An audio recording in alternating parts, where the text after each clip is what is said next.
Hi, good morning. ఈరోజు లంచ్కి బాబుకి జీరా రైస్ చేస్తున్నాను.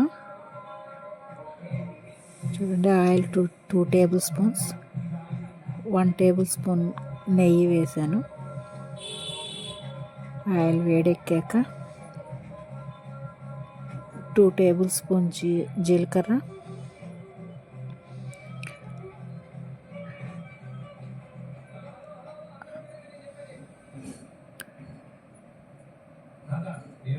1 టేబుల్ స్పూన్ పచ్చిమిర్చి, 5 or 6 పచ్చిమిర్చి కట్ చేసుకొని, కరివేపాకు వేసి బాగా వేగాక ఇప్పుడు కొంచెం జీడిపప్పు అవి కూడా వేసుకుందామండి.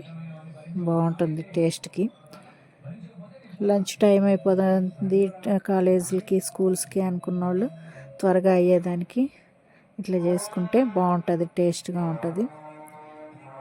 చాలా వరకు ఆయిల్ వేసుకొని చేసుకుంటారు, కొంచెం నెయ్యి వేసుకుంటే బాగుంటుంది. నేను రైస్ చేసి పెట్టుకున్నాను. ఇప్పుడు ఆ రైస్ బాగా ఆయిల్లో వేసి కొంచెం డీప్ ఫ్రై చేశాక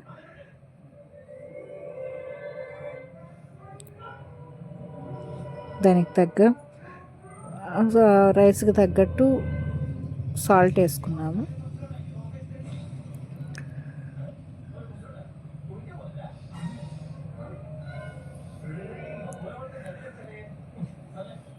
సాల్ట్ వేసి బాగా ఫ్రై చేసేసి లో ఫ్లేమ్లో పెట్టుకోవాలి. స్టవ్ గ్యాస్ లో ఫ్లేమ్లో పెట్టుకొని బాగా డీప్ ఫ్రై చేసుకొని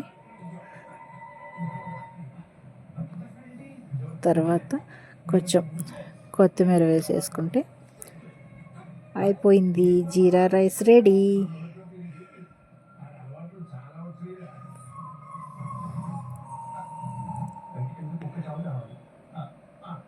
ఇప్పుడు లంచ్ బాక్స్లో పెట్టేసుకునేది రెడీ అయిపోయిందండి. జీరా రైస్ పెట్టేసుకున్నాం. అందులో ఫ్రై నంచుకునేదానికి చికెన్ ఫ్రై చేశాను. ఆసమ్.